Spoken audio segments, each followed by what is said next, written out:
July 1943, deep inside the Russian steppe. 2 million soldiers wait in silence, engines idle, hands tremble on steel triggers. In less than a minute, the earth will explode in the largest tank battle in human history. Hitler calls it his final gamble. The Soviets call it the grave of the Panther. What really happened in those burning fields of Kursk would decide not only the Eastern Front, but the fate of World War II.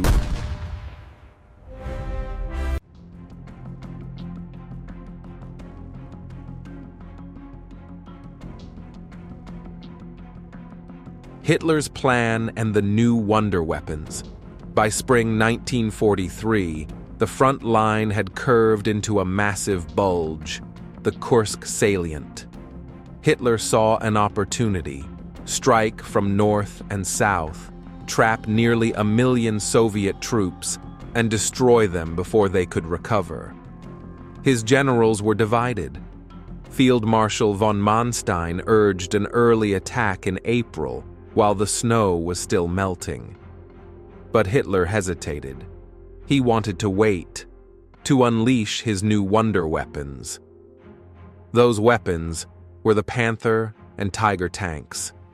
Heavy beasts of steel meant to outgun anything the Soviets had. The Panther's 75mm KWK-42 gun could pierce a T-34's armor from over a kilometer away. But these machines were rushed from factories still testing their engines. Out of 200 Panthers delivered to Kursk, nearly half broke down before even reaching the front line.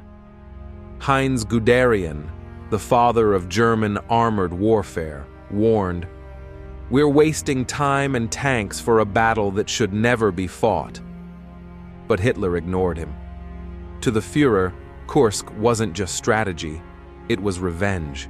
He concluded. But in terms of the actual number of tanks and forces allocated, it was a major commitment of scarce resources at a time when the scope of the war was widening dramatically. In part, it was to address this quandary that's launched.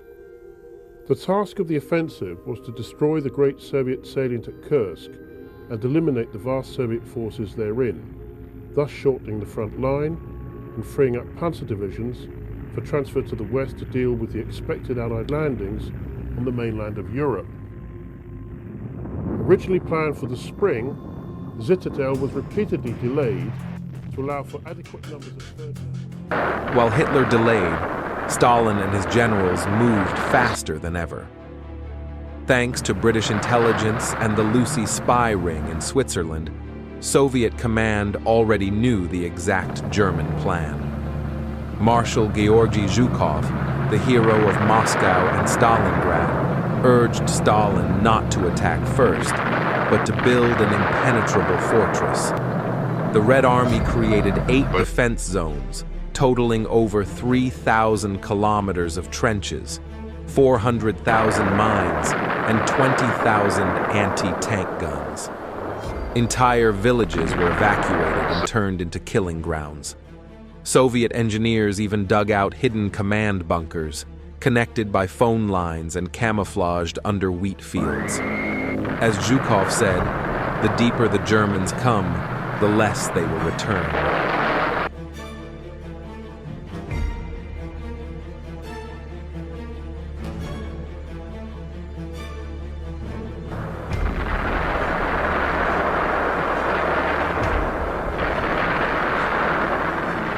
At dawn on July 5, 1943, the quiet morning exploded into fire. German artillery thundered across the steppe, thousands of guns lighting up the horizon. In the north, General Walter Model's 9th Army attacked from Orel. In the south, General Hermann Hoth's 4th Panzer Army surged from Belgorod. Over 900,000 German soldiers advanced behind a storm of fire. But the Soviets were waiting. Their counter-barrage hit back instantly, shaking the ground beneath the German tanks. The Wehrmacht pushed forward anyway, blasting through 3 lines of minefields. Engineers crawled under fire to clear paths, while snipers picked them off, one by one. By midday, German columns had advanced only a few kilometers, at the cost of hundreds of tanks. On July 12th came the turning point, the Battle of Prokhorovka. South of Kursk, near a small railway station, Rotmistrov's 5th Guards tank army charged headlong into 2nd SS Panzer Corps. Over 1,200 tanks clashed in a storm of fire and metal. Soviet T-34s closed in within 50 meters of German Tigers, too close for the longer German guns to aim effectively. The battlefield dissolved into chaos, tanks ramming tanks, fireballs rising from both sides, smoke so thick the sun disappeared. One Soviet crewman later recalled, "We could not tell friend from foe. The only thing that mattered was who fired first. The Germans destroyed more tanks, but the Soviets simply refused to stop." When night fell, Prokhorovka was a graveyard of 300 burning machines. But the German spearhead had shattered.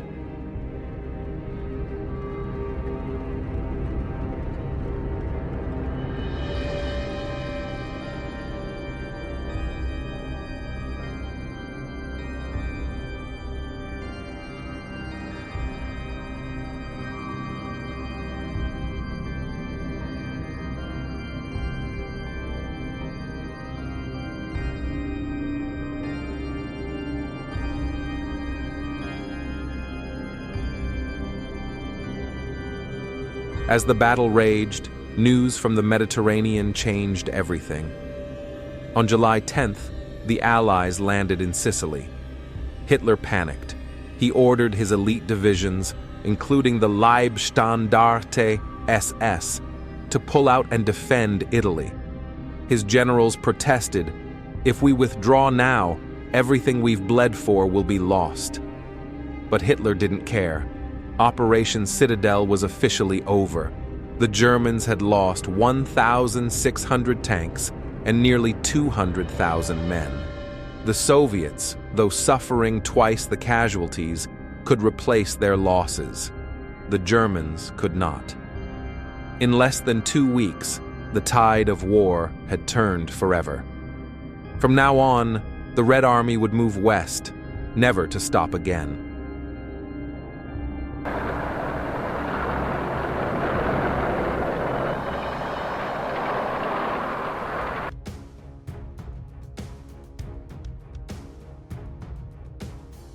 After Kursk, the Wehrmacht on the Eastern Front was permanently on the defensive.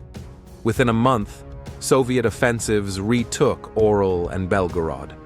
By autumn, Smolensk had fallen, and the path to Kiev was open. Historian Antony Beevor wrote, "If Stalingrad broke the German illusion of invincibility, Kursk buried it forever." For the Red Army.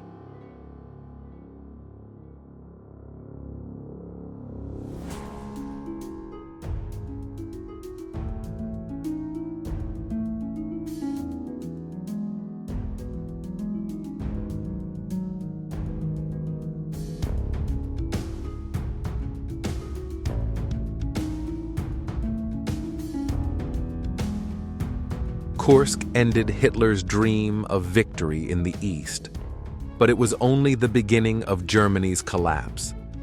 From these burning fields, the Red Army would march west to Kyiv, Warsaw, and finally, Berlin.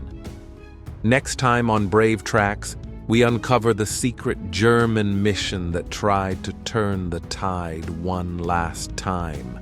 Subscribe now and keep walking the tracks of history.